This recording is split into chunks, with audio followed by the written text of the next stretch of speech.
the level of traffic congestion around the yard, and the proximity of the bus yard to residences.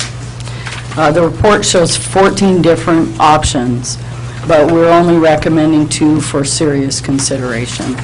Our first recommendation is at 284 South Sequoia Parkway, which is owned by our current landlord, Zimmer Ventures.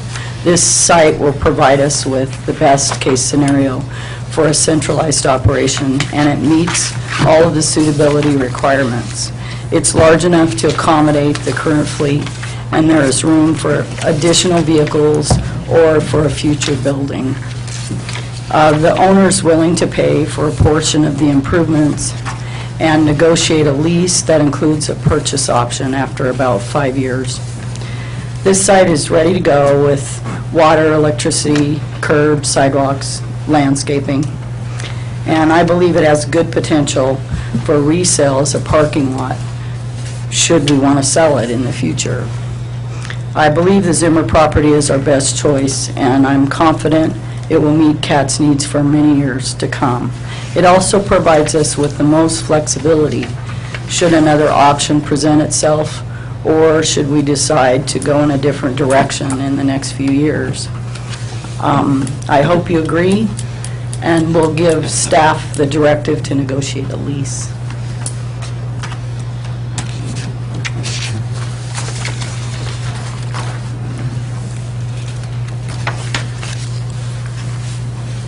Comments, questions for Julie?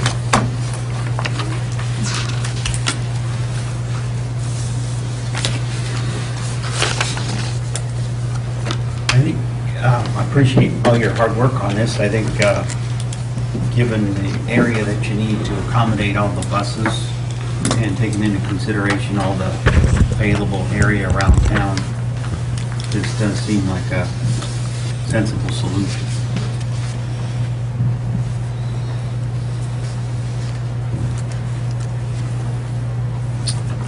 Mr. Mayor, I'm not particularly fond of this option. It doesn't have that good long-term strategic feel to me.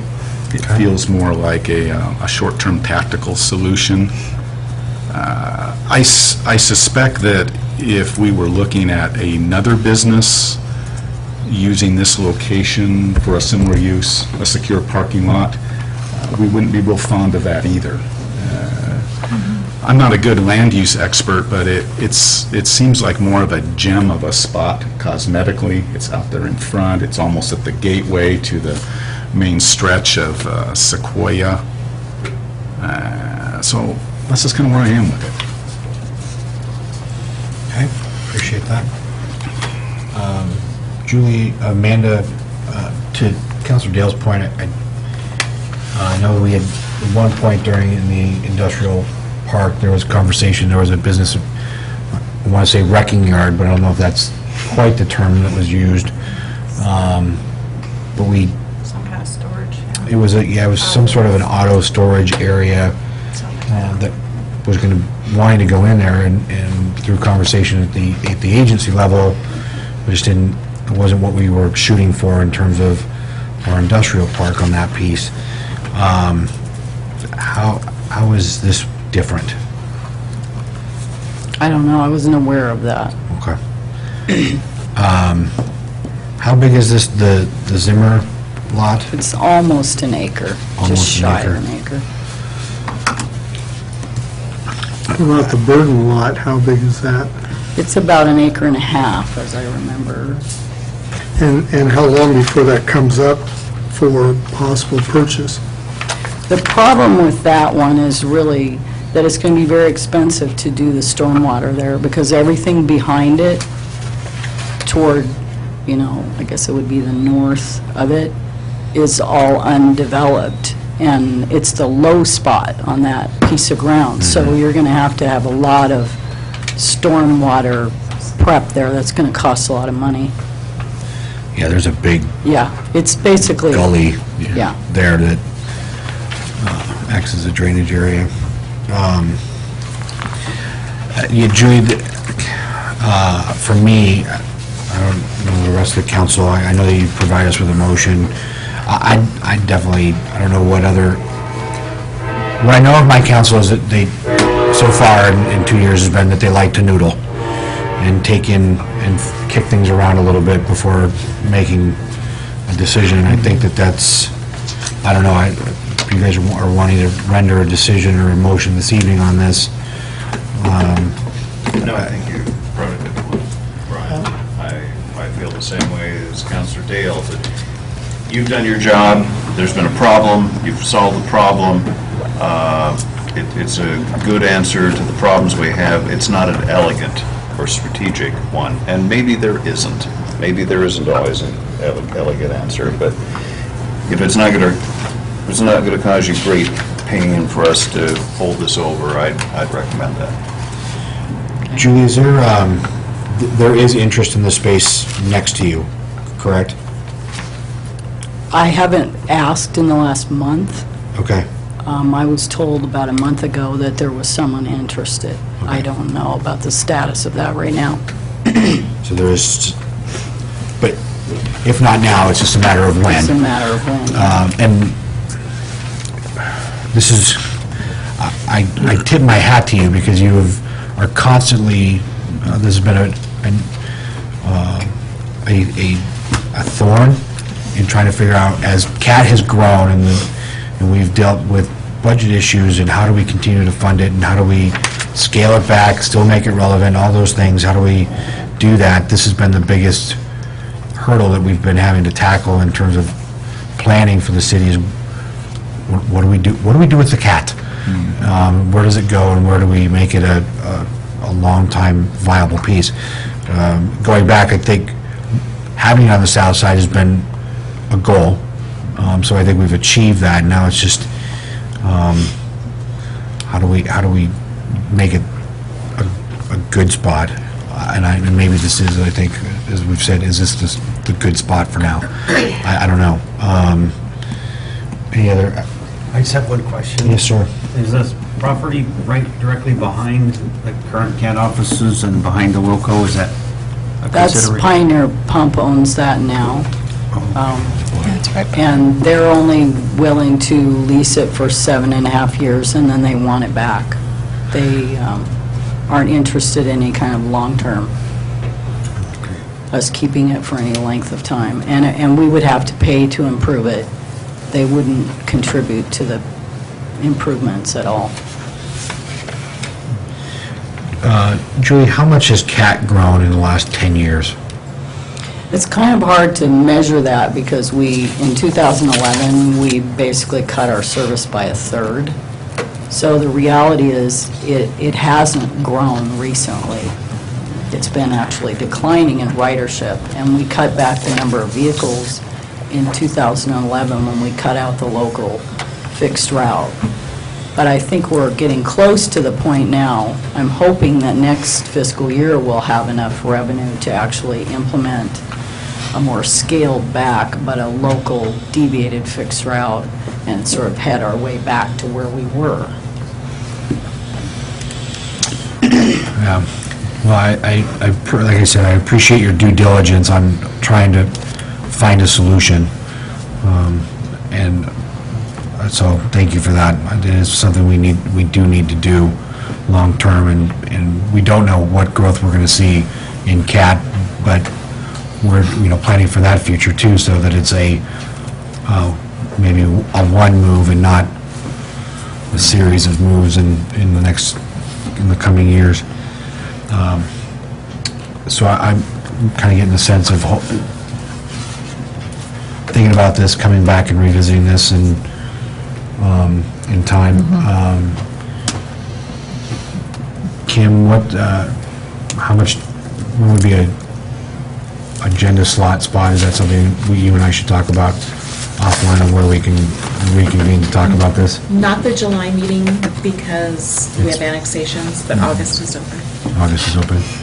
So let's add that back into one of the August meetings, and if there's other questions or other thoughts, please run them through Amanda and Julie so we can have that and have that conversation. If this is the fix, then do we do it? If not, then It might be. it might be. And Julie, I did appreciate your comment that you added about that at some point in the future, it could be repurposed for something else. And you know, my vision is that that industrial park's going to be, every square inch is going to be taken up with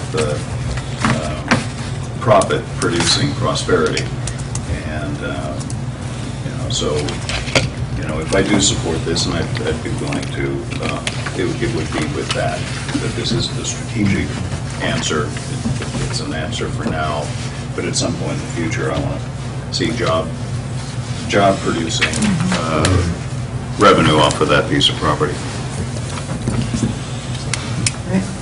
Thanks. Thank you, Julie. Thanks, Julie.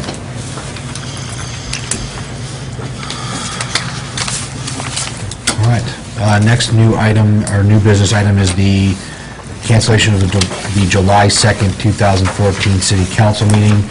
With that being the holiday weekend, and we've kept the agenda light to almost anything Kim and I talked about, we could shift to other days. Is there any hesitation? Anybody not want to meet?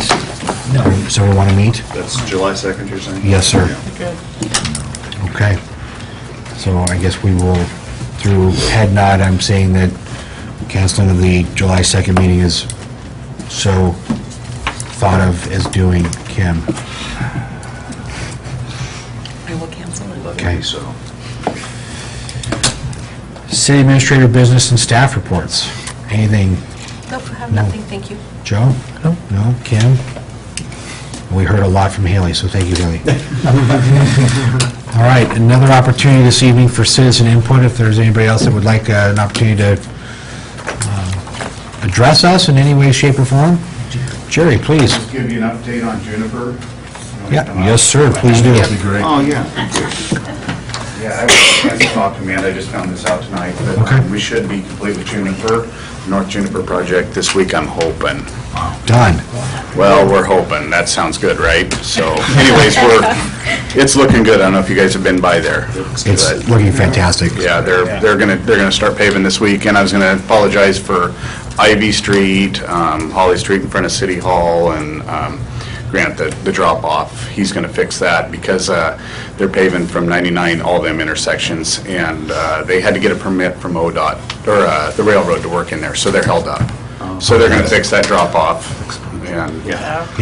that explains everything. That explains a lot. yeah, so I just wanted to let you know that, so if you get any calls on that. And Councilor Ryder, I want to let you know, we got the dry well in over on 11th. I appreciate that. So I think that's all I have. Can I ask you one question, Jerry? Yes, sir. Ken brought it up too, but on Territorial, there was one little yellow sign that still said 35, do you know? That's I've heard that. I talked to Jeremy Holstead, just saying, so there's 135 there. If you guys can tell me where it's at. It's just before the last curve by those apartments on the right-hand side before you get And it's to still, 99. and it's still there right now? Yes. Yeah, kind of Okay. near your little pump station, I think. And it says 35? Yeah. I appreciate that. I'll go track it down tomorrow, because I've heard this from a couple people, but the guy said it's gone, so I'll go get that tomorrow. Thank you. Thanks, Jerry. Appreciate it. Okay, is that it? I believe so. Okay. Thank you, Jerry. Thank you. Any other citizen input items? No? Bob?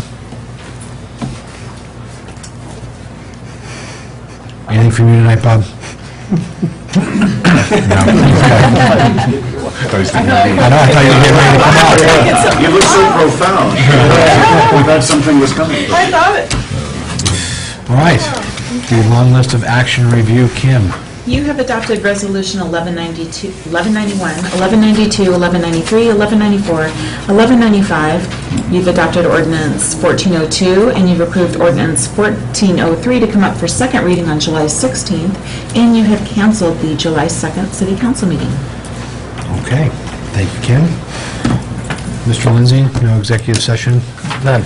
Great. I will take a motion to adjourn. I move that we adjourn. I'll second that.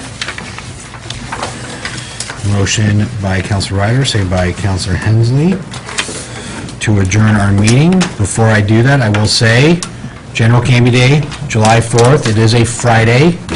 So come down, hang out, spend the day. While we're making community announcements, Canby's Relay for Life, June 28th through 29th at Ackerman. Great. Any other community announcements? And while you're coming down to General Canby Days, stop by the Friends of the Library bookstore. It's their big book sale. It is their big book sale. Perfect. With that, I adjourn before we move. Oh, that is a good reminder. Before we go into the Canby Urban Renewal Agency special meeting. So, from the city council standpoint,